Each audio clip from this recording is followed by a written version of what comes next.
On se retrouve pour parler de la dissolution de la Jeune Garde et d'Urgence Palestine. Alors, vous avez peut-être suivi ça, Retailleau a annoncé, qu'il mettait en place une procédure pour, essayer de dissoudre la Jeune Garde, donc un collectif, antifasciste, dont vous connaissez, sûrement Thiam Yoldash qui passe souvent sur la chaîne et qui passe aujourd'hui, et puis aussi Raphaël Arnaud qui est, aujourd'hui député de la France insoumise et qui est aussi un des porte-parole de la Jeune Garde, et puis Urgence Palestine, que je ne présente, pas non plus, qui a fait énormément de travail depuis, le 7 octobre et bien avant aussi, mais depuis le 7 octobre d'autant plus.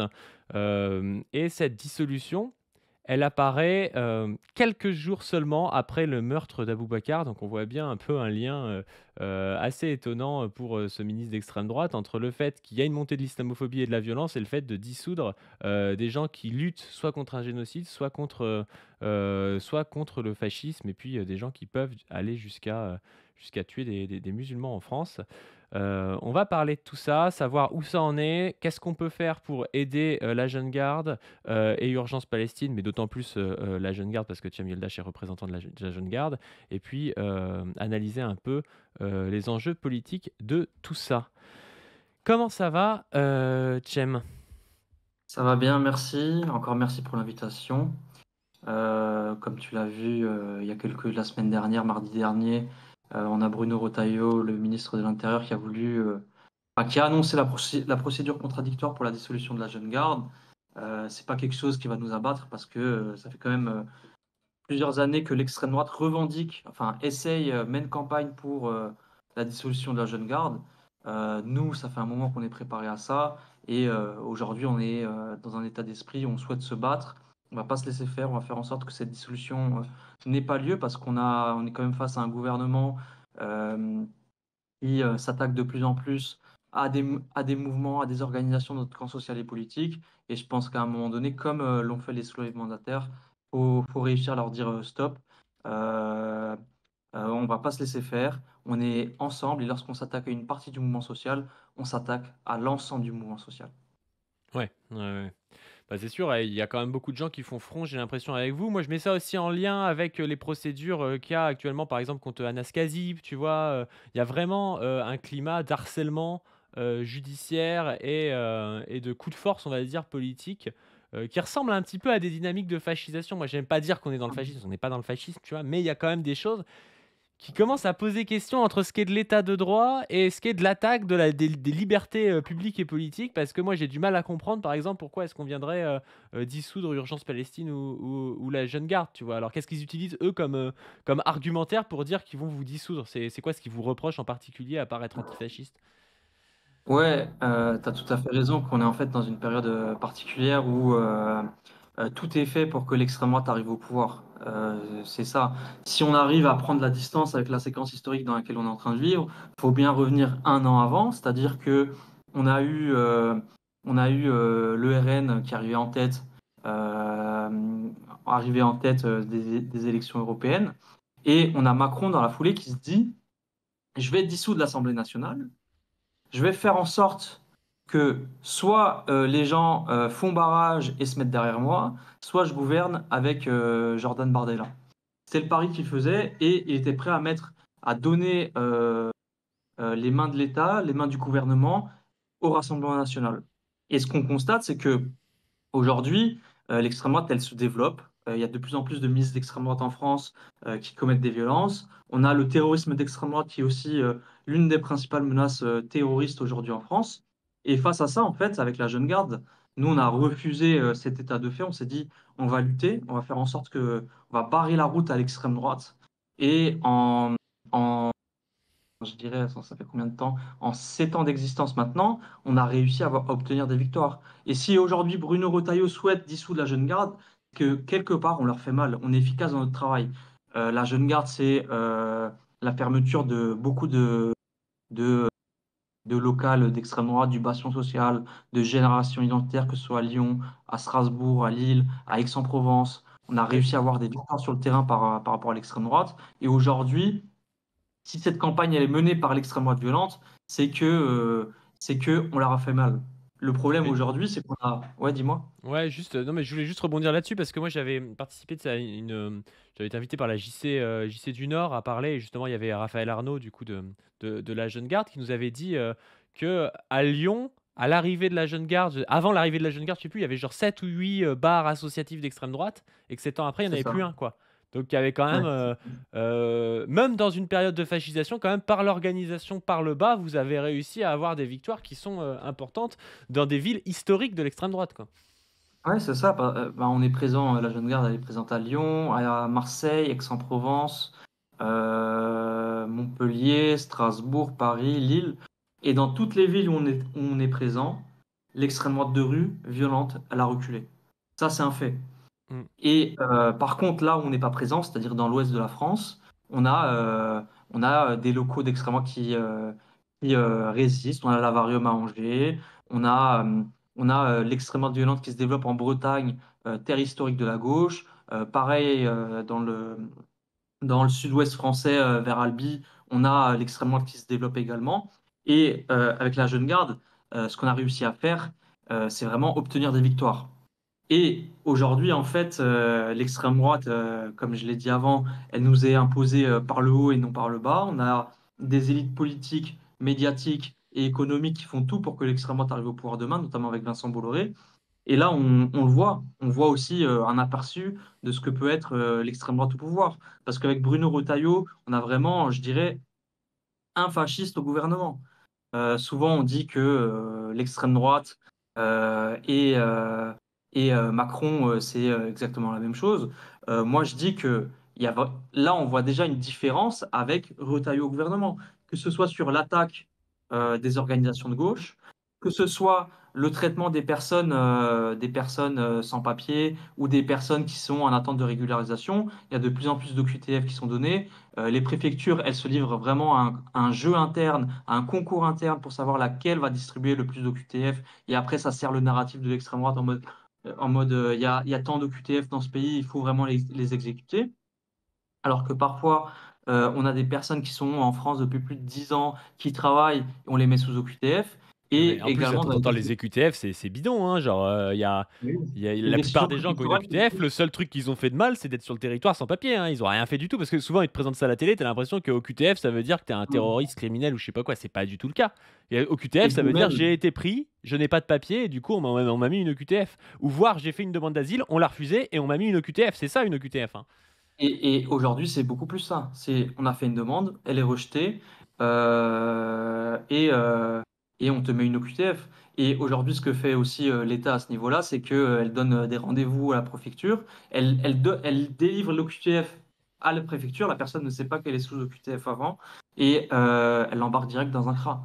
Et Ouais. ça, c'est les pratiques qu'on voit avec Bruno Retailleau, et même dans les quartiers populaires, on voit de plus en plus de descentes de la police, beaucoup plus violentes, vraiment qui vient comme une force extérieure pour réprimer, frapper, emmener et qui s'en va après.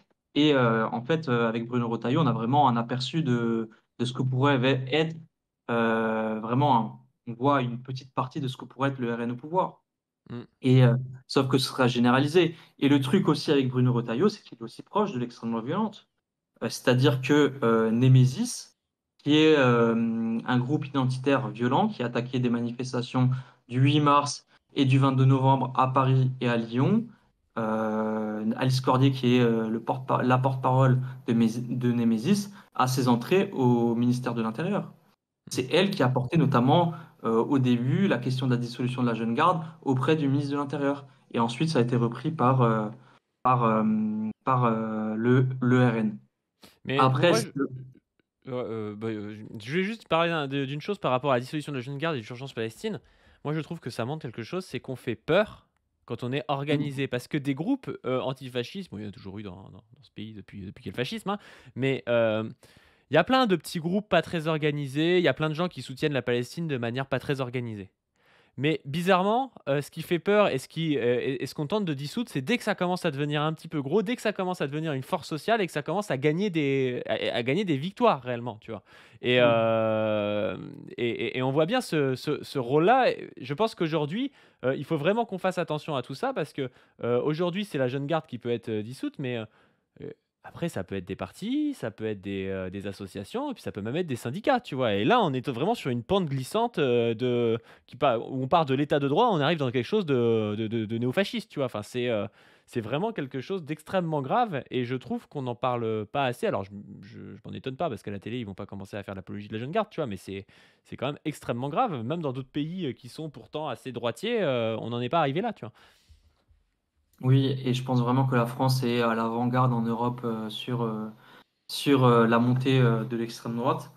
Et tu as tout à fait raison, parce que là, je vais revenir un peu plus sur ce qui nous est reproché. Dans cette procédure contradictoire de dissolution, il y a trois grands volets, enfin trois grands points.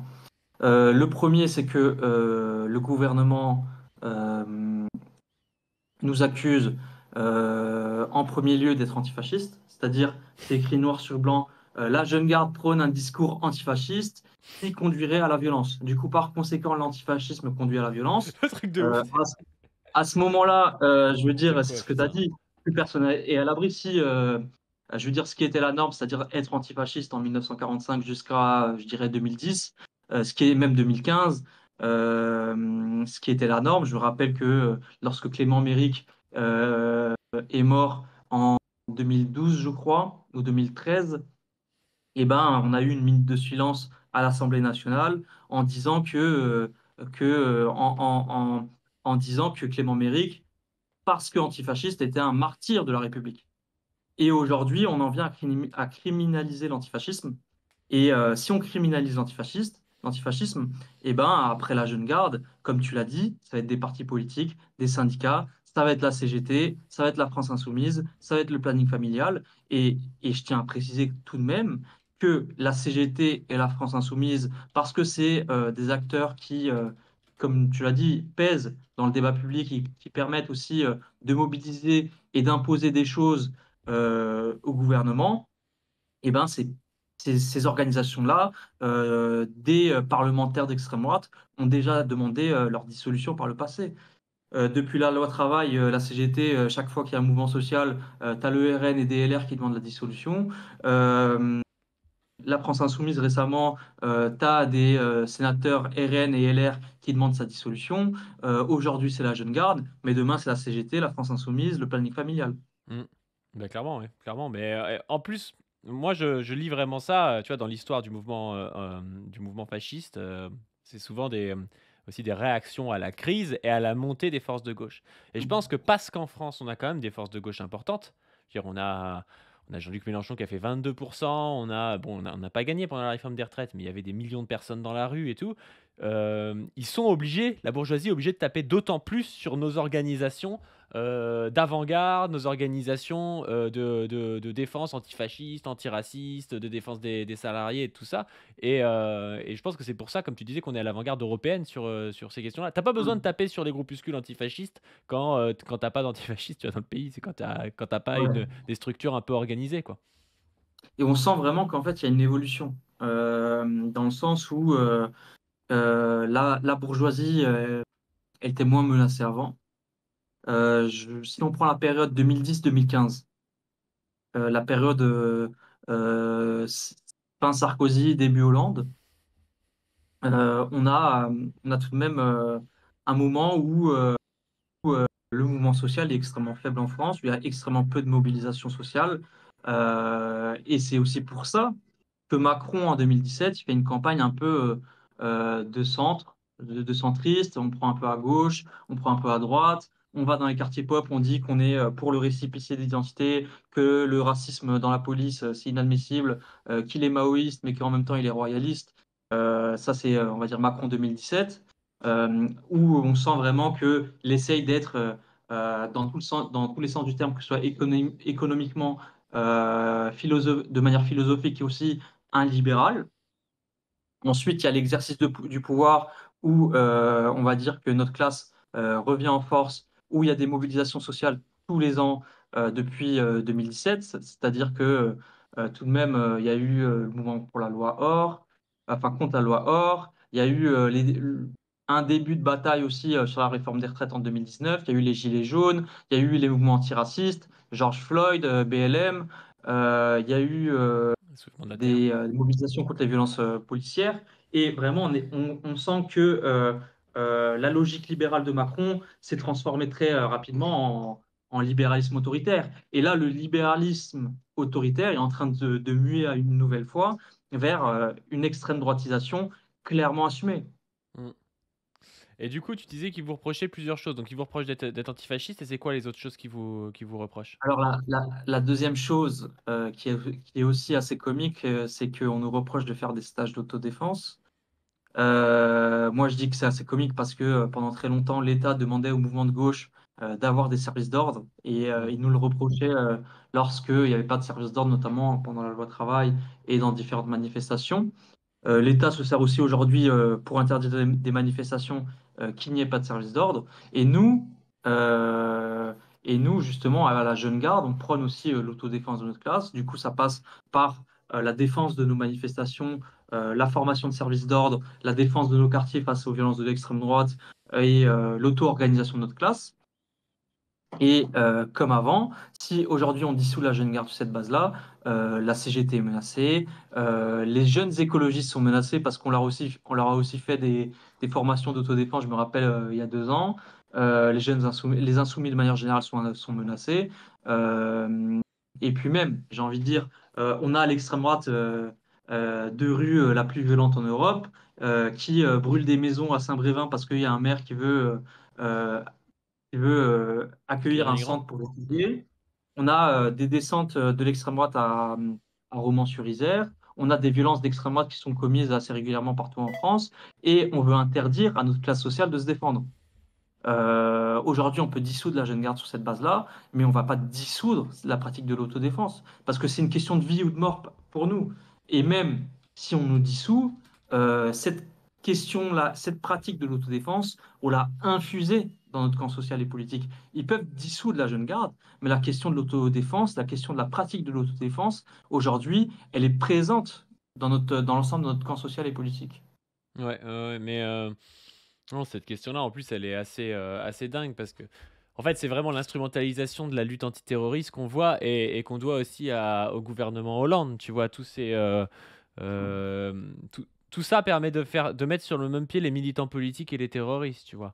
D'autant plus qu'ils font quand même souvent moins chier les gars qui partent se battre en Ukraine, l'espèce de néo-nazis qui essaient d'apprendre à se battre en Ukraine avec des armes lourdes que vous qui, j'imagine, faites pas des entraînements avec des AK-47 dans les bois, tu vois. Enfin, il y Exactement. a autodéfense et puis apprentissage du terrorisme, c'est pas exactement la même chose, tu vois. Oui, Enfin, c'est ça. c'est assez ouf, quoi. Donc il y a ça, tu as dit qu'il y avait trois trucs qui vous reprochaient. Donc il y a le fait d'être antifasciste, l'autodéfense et quoi? Et le troisième point, c'est c'est le ministre de l'Intérieur qui a listé une série d'agressions. Quand tu prends cette série d'agressions, encore une fois, on voit les relations qu'a le ministre de l'Intérieur avec l'extrême droite. On a l'impression de lire le trait de la cocarde étudiante sur Twitter. Ouais, Et ce qui est aussi comique, c'est que dans ces agressions-là, c'est basé sur aucun fait juridique. C'est basé sur aucune condamnation en justice. C'est-à-dire que le ministre de l'Intérieur affirme des choses, mais il n'y c'est a fou, ouais. aucun juge à aucun moment qui a dit que cette agression a bien eu lieu, que cette agression a bien eu lieu dans ce contexte.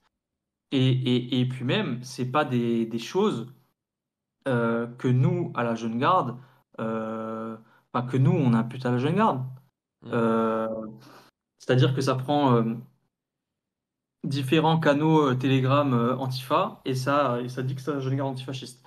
Et puis même on voit vraiment que le ministre de l'Intérieur est parti d'un postulat idéologique et qui souhaitait dissoudre et que par conséquent il essaie de broder autour, c'est que même dans ces listes de soi-disant agressions, ils utilisent pour nous dissoudre l'agression qu'a subie Raphaël Arnaud, je crois en 2020 ou 2021, à la gare de Lyon.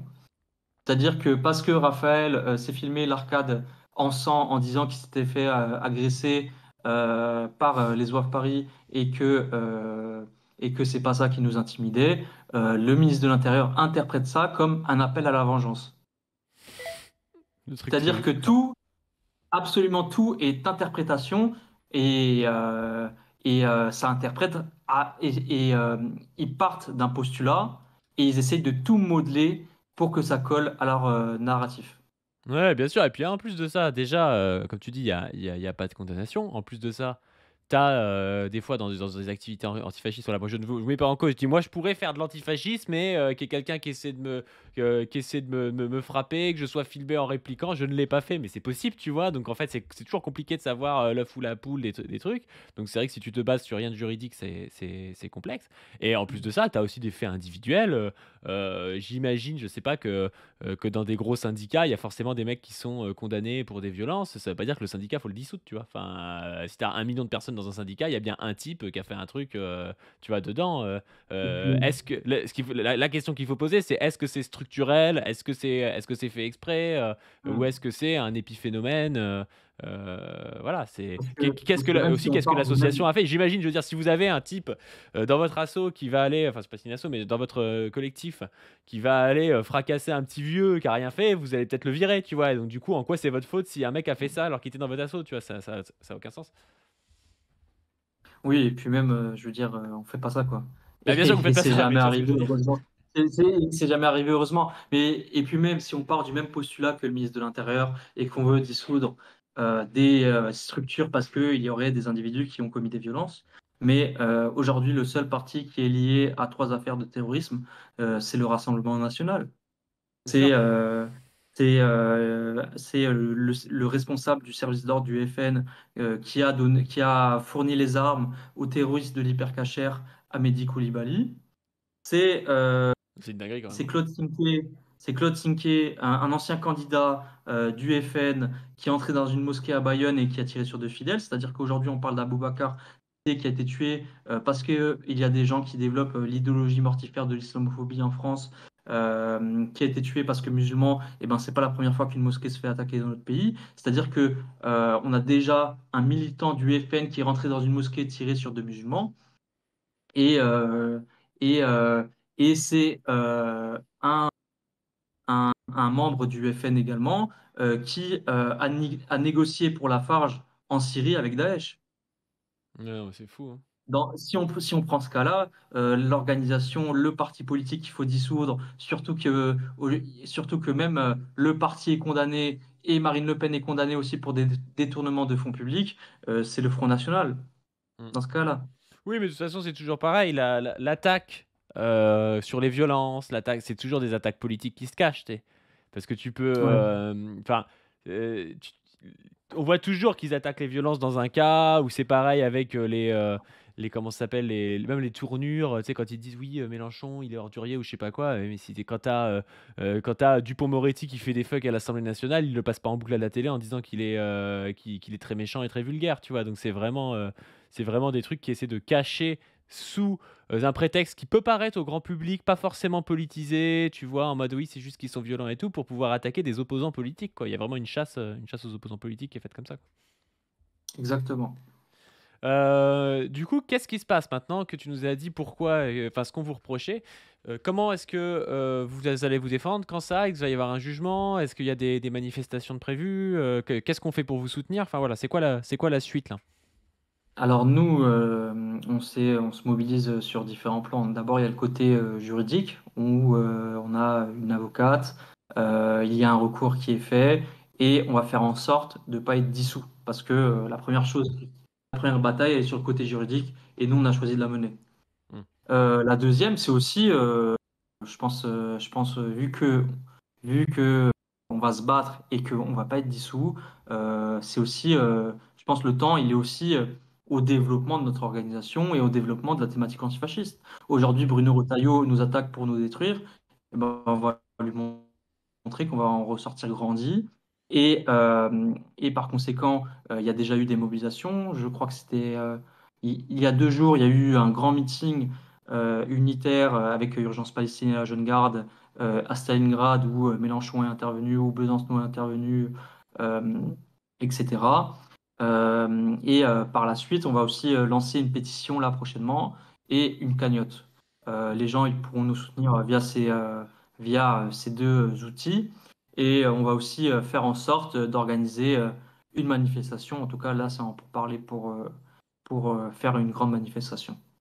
Ouais, ouais, ouais. Bah, tu me donnes la cagnotte qu'on la fasse tourner, la pétition. Et je veux dire, oui, par rapport au fait qu'ils essaient de vous dissoudre et tu dis un peu de vous rejoindre, mais c'est vrai que ça montre aussi la force de votre organisation. On n'essaie pas de dissoudre des organisations qui servent à rien, hein. Très clairement, les gens qui ont été attaqués, ils ont été ciblés, et ça montre aussi alors il y en a qui ont été, peut-être trop gros pour être ciblés. Par exemple, je sais qu'il y a des députés, France Insoumise, je crois, qui avaient eu un peu les mêmes procédures qu'Anas Kazib, ils ont abandonné. Je pense que quand un député, c'est pas le même game, tu vois. Euh, Ouais. mais le fait qu'on cible spécifiquement des militants révolutionnaires, des syndicalistes, la jeune garde d'urgence Palestine, ça montre justement un peu les voies à suivre si vous voulez vous engager. Je pense que c'est assez important à dire, quoi. Exactement, c'est l'adversaire qui montre qui est dans le vrai, qui est dans le juste. Si aujourd'hui on est attaqué par le gouvernement, c'est qu'on leur fait peur, c'est qu'on leur fait mal.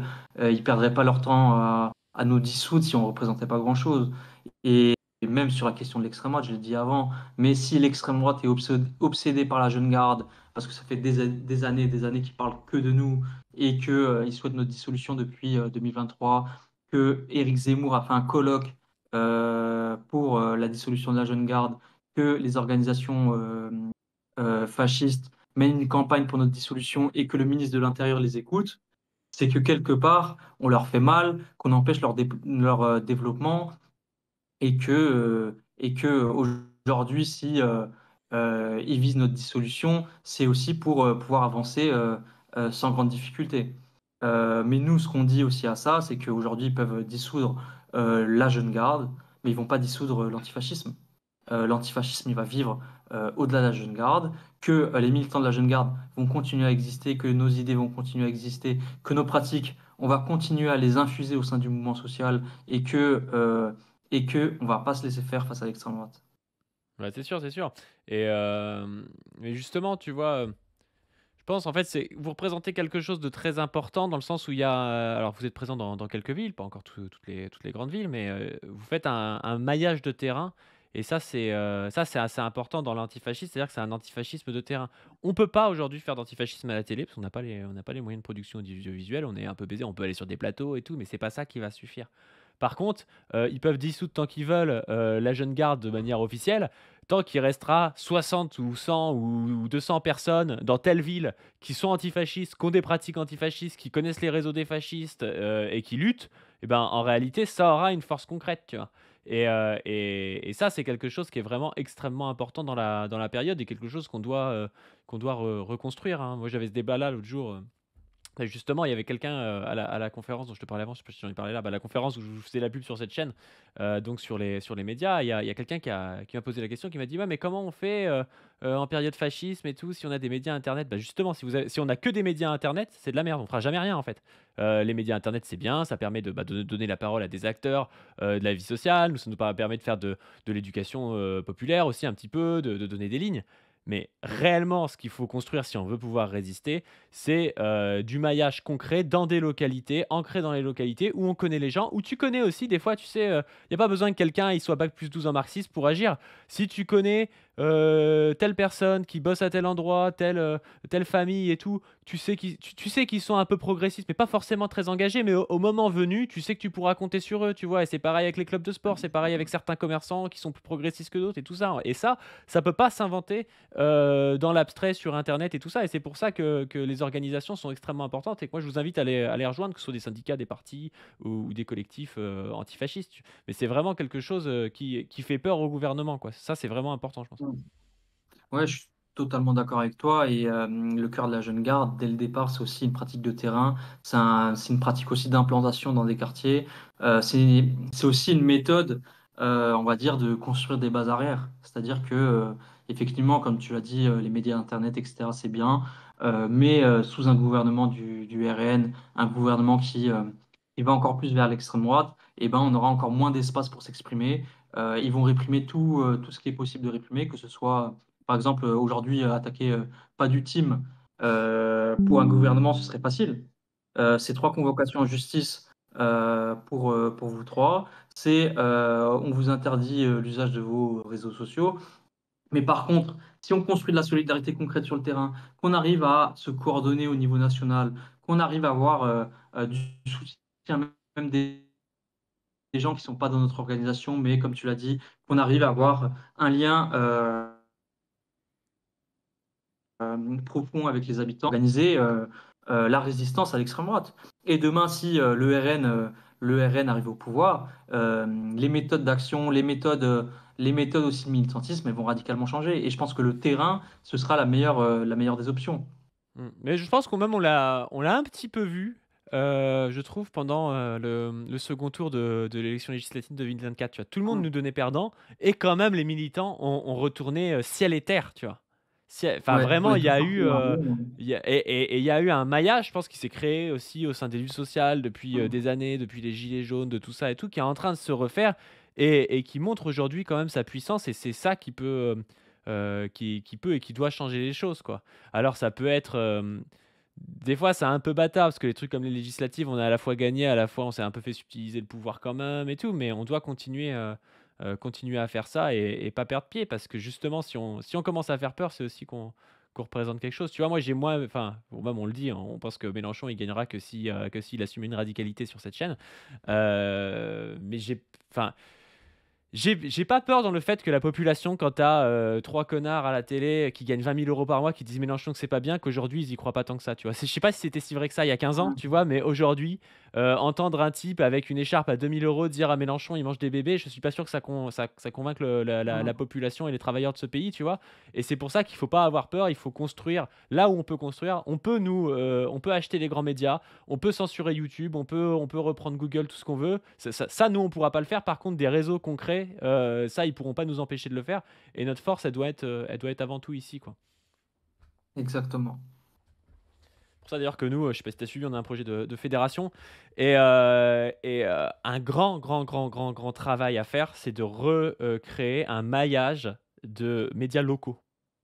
Parce que les médias locaux, c'est un truc, j'imagine il y en a vers chez toi, il y en a vers chez moi, mais c'est des trucs «tout pourris» entre guillemets, hein, je salue les camarades qui en font, mais qui ressemblent à rien, qui ont aucun trafic et tout, qui sont, adaptés, en fait à 2-3 militants qu'ils connaissent déjà, mais qui sont pas du tout sexy et qui n'ont aucun relais national.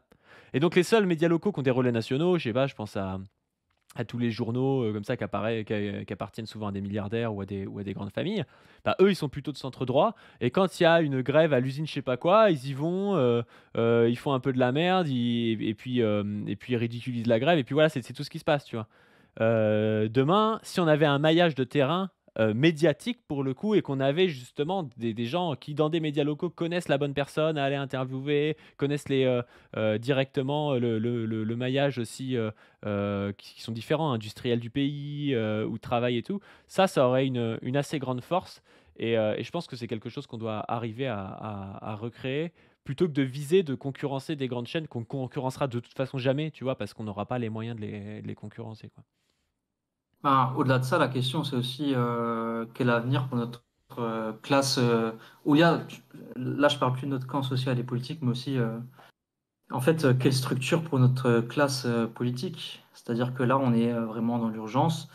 Comme tu l'as dit, aujourd'hui, Mélenchon, c'est la meilleure option pour nous, dans le sens où on a soit le choix entre Macron et ce qu'il est en train de faire actuellement, le RN, et qu'on a une gauche de rupture incarnée par Mélenchon en face. Mais la question qu'on pose aussi, c'est c'est que à un moment donné, notre classe sociale a besoin d'organisations qui fonctionnent différemment que la France insoumise, qui visent autre chose que la France insoumise, parce que la France insoumise, elle est simplement sur le terrain électoral. Et malheureusement, je pense que c'est aussi l'une des failles aujourd'hui de notre classe sociale, c'est que on compte plus que là-dessus.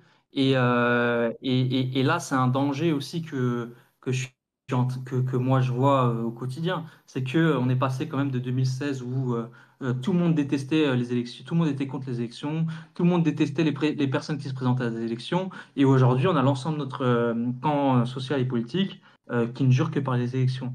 Ouais, ouais, Et comme tu l'as dit, il faut tu aussi raison. construire en dehors. Parce qu'on peut avoir notre champion, on peut avoir Mélenchon et il peut gagner, mais si on n'a pas un camp social et politique organisé, capable de mettre aussi la pression dans la rue, capable d'organiser, on va dire, la riposte face à la bourgeoisie, par les chemins historiques du mouvement ouvrier, c'est-à-dire par la grève, la mobilisation sociale, etc., eh ben, ça va pas le faire. Parce que, je veux dire, même si on prend, on va dire, des personnes en Amérique latine où je suis pas spécialement fan, genre Maduro.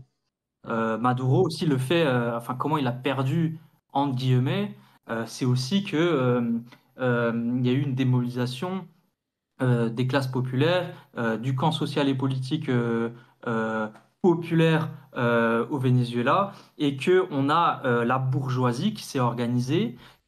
La bourgeoisie a elle-même stoppé la production pour empêcher certaines réformes, c'est-à-dire que on a une grève inversée. Et ça, c'est une possibilité. C'est-à-dire que dans des moments où, on va dire, la gauche est au pouvoir, il y a différentes options pour la bourgeoisie.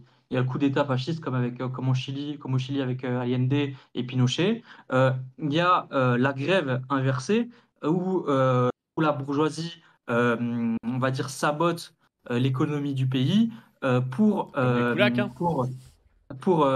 mettre la pression sur le gouvernement et mobiliser les gens contre le gouvernement de gauche. Et si demain Mélenchon est au pouvoir, je veux dire, c'est une première étape.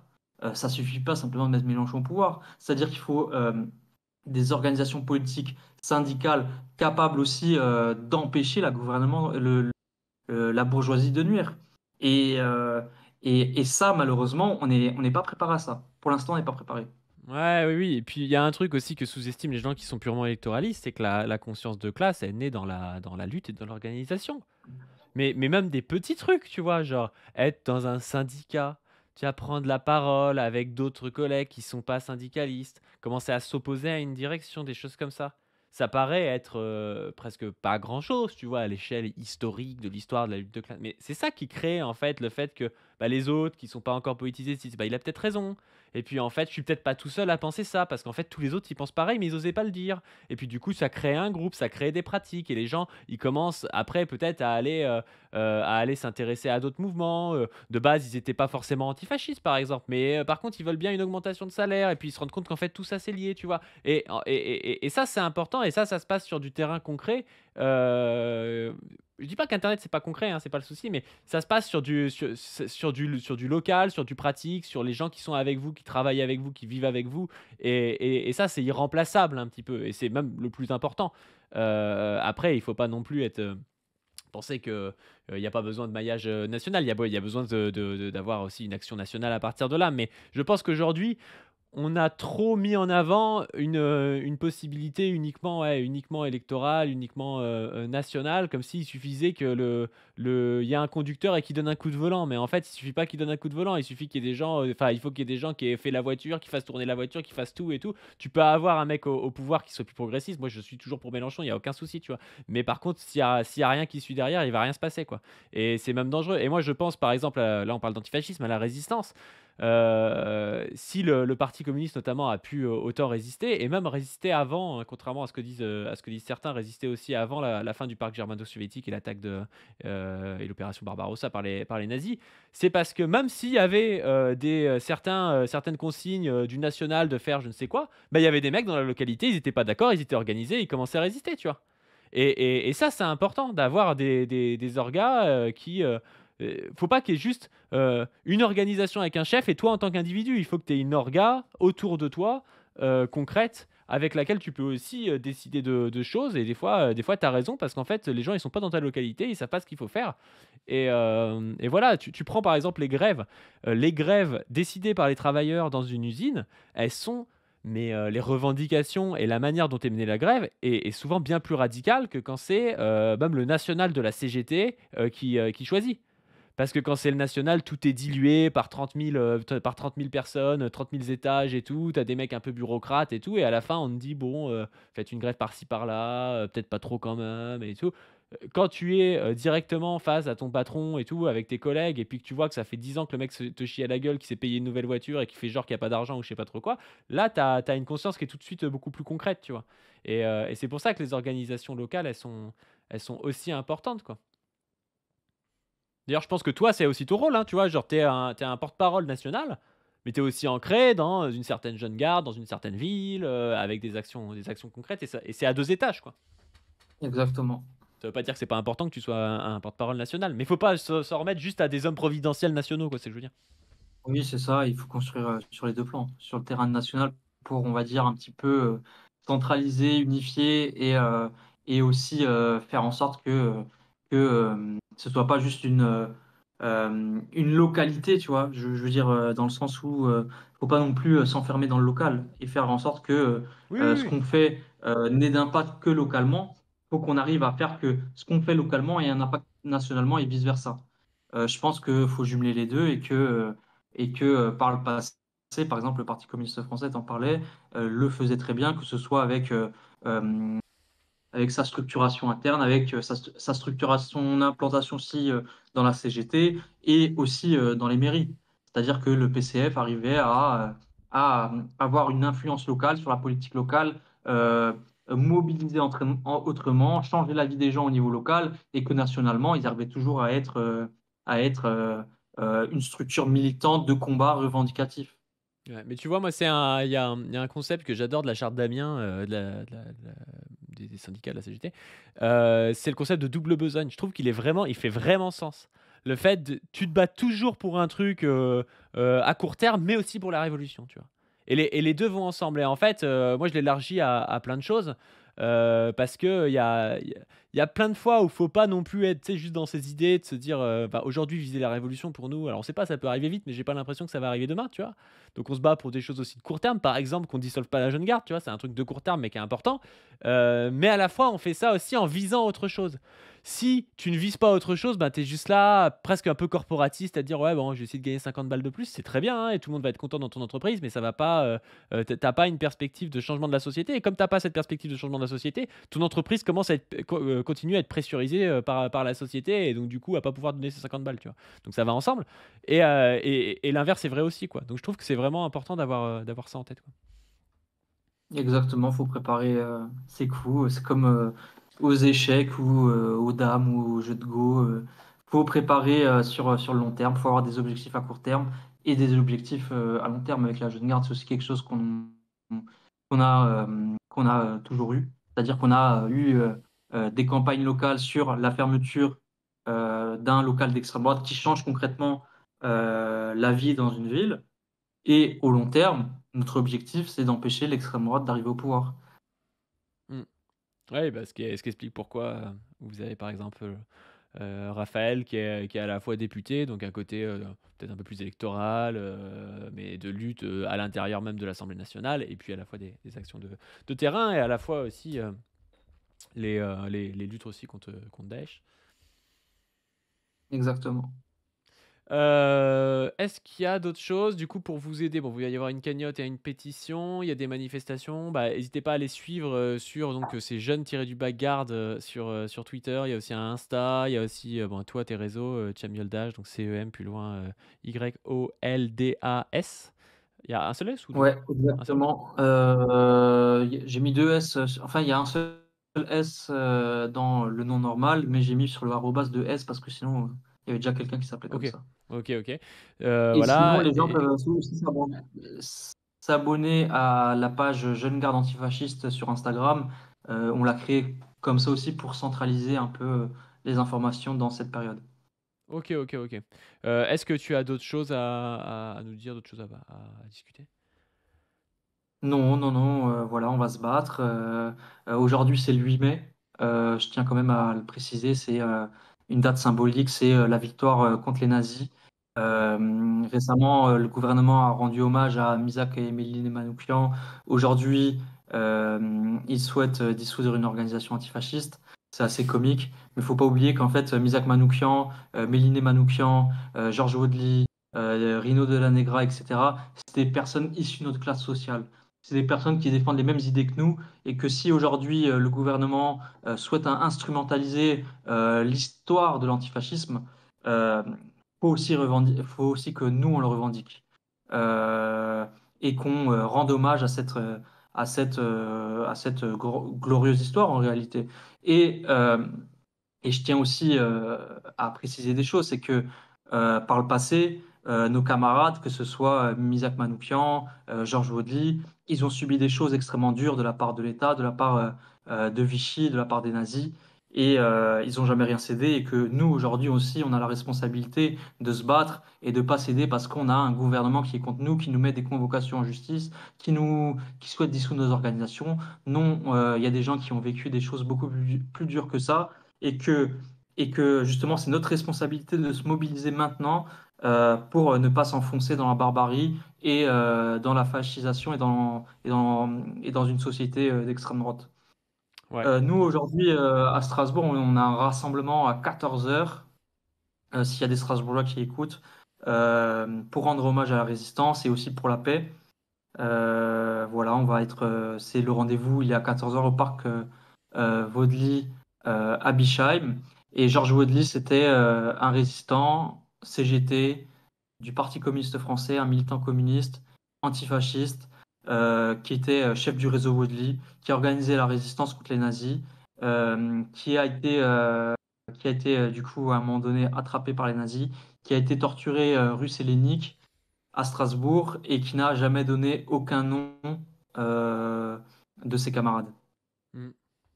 Mais tu sais, quand il y a eu la protonisation de Missak Manoukian, moi je me souviens très bien de toute une histoire avec Léon Landini, donc qui est le président d'honneur du PRCF et qui était un camarade de Manoukian, qui avait été torturé par Klaus Barbie aussi, donc qui était un résistant des FTP-MOI. Et il avait dû vraiment faire du forcing pour pouvoir y aller, alors que c'était le dernier camarade vivant de Missak Manoukian. Pourquoi? Parce qu'ils savent très bien que ce type est un grand communiste, que c'est quelqu'un qui peut, si on lui demande de faire un discours, qui peut taper très très très très très fort sur Macron et sur ce qu'il fait actuellement avec la fascisation en cours. Mais tu vois à quel point c'est dégueulasse le fait qu'on récupère des militants antifascistes sans inviter leurs camarades et en dissolvant les antifascistes actuels, quoi. C'est vraiment pour se donner Exactement. une espèce de bonne conscience. C'est vraiment comme, tu sais, un peu comme le pinkwashing, tu vois. Genre, on prend des gens qu'on n'aurait pas soutenus à l'époque, dont on soutient pas les descendants idéologiques, dont on soutient pas les camarades de l'époque qui sont encore vivants, mais on dit ouais, mais c'est la France, regardez Manoukian, c'est la France, tu vois. C'est vraiment n'importe quoi comme truc. Exactement. Bon, sur ce, n'hésitez pas, comme d'habitude, à vous abonner à cette chaîne, à ma chaîne Pas du PADU, aux différents réseaux. On a créé aussi un Twitter Pas du Team, donc allez voir le Twitter Pas du Team sur lequel on partage tout ça. Vous abonner au réseau donc, de la Jeune Garde, de Samuel Dash, à donner sur le Tipeee. Et bah voilà, vous êtes habitués à faire tout ça. Et sur ce, je vous dis à plus. Pas plus.